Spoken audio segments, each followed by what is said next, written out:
మృతదేహానికి వైద్యం చేసి తమ వద్ద డబ్బు గుంజారంటూ ఓ మహిళ కుటుంబ సభ్యులు ప్రైవేట్ హాస్పిటల్లో ఆందోళనకు దిగారు.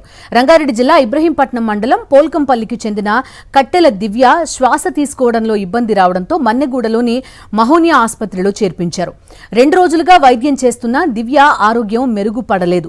దీంతో గాంధీ ఆసుపత్రికి తరలించేందుకు కుటుంబ సభ్యులు సిద్ధమయ్యారు. దీంతో అప్పటి వరకు ఉన్న బిల్లు కట్టించుకున్న ఆసుపత్రి సిబ్బంది ఆ తర్వాత ఆమె చనిపోయిందని తెలిపారు. ఓ గంట ముందు కూడా మందులు తేవాలని తమను ఇబ్బంది పెట్టారని కుటుంబ సభ్యులు ఆగ్రహం వ్యక్తం చేశారు. దివ్య చనిపోయిన తర్వాత కూడా వైద్యం పేరుతో తమ వద్ద డబ్బులు వసూలు చేశారని ఫిర్యాదు చేశారు. దీంతో పోలీసులతో పాటు ప్రభుత్వ వైద్య బృందం ఆసుపత్రికి చేరుకుని విచారణ చేపట్టింది. ఎంతమందిని మోసం చేస్తారు?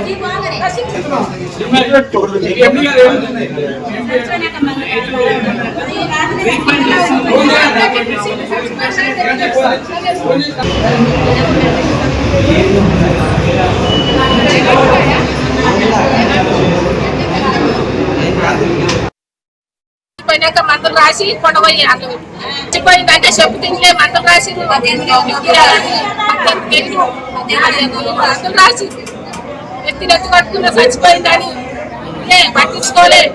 ఇల్లు కట్టినాక ఎప్పుడు చెప్పి చనిపోయింది. ఒకసారి ఏమో గాంధీకి తీసుకోపోయి ఆడికొండ పోరే అని పెట్టి కట్టిన పెద్ద మనిషి కట్టినాను. ఇల్లు కట్టినాక చచ్చిపోయిందని చెప్పలే. బిల్లు కట్టినాక బైక్ తీసుకెళ్లి మీరు గాంధీకి తీసుకెళ్తామంటే అంబులెన్స్ కూడా మాట్లాడించాడు ఆయన్ని. సరే 5,000 కిరాయి అంటే సరే ఒప్పుకున్నాం, తీసుకెళ్తామని చెప్పిన.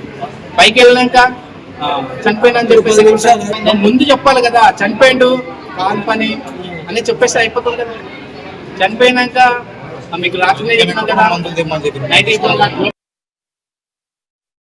మిసెస్ దివ్య 31 year old 2 days బ్యాక్ ఇక్కడ మహోనియా మల్టీ స్పెషాలిటీ హాస్పిటల్లో తీవ్రమైన శ్వాస తీసుకోవడం ఇబ్బందితో అడ్మిట్ అవ్వడం జరిగింది. ఒక 2 days ట్రీట్మెంట్ జరుగుతున్న టైంలో ఈ రోజు అరౌండ్ 12 o'clock కి డెత్ అవ్వడం జరిగింది. సో దాని నిమిత్తం మాకు కంప్లైంట్ వచ్చింది. ఇవన్నీ విశ్లేషించి పై అధికారుల నోటీస్ కి తీసుకెళ్తాం.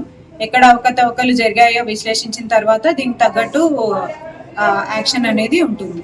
ఇప్పుడు వచ్చిన ఫ్రెష్ కంప్లైంట్ కాబట్టి ఇవి ఇంకా ఏమైనా అదర్ ఇష్యూస్ వాళ్ళ మీద ఉంటే అవన్నీ కలిపి పై అధికారుల నోటీస్ కి మేము తీసుకెళ్తాము.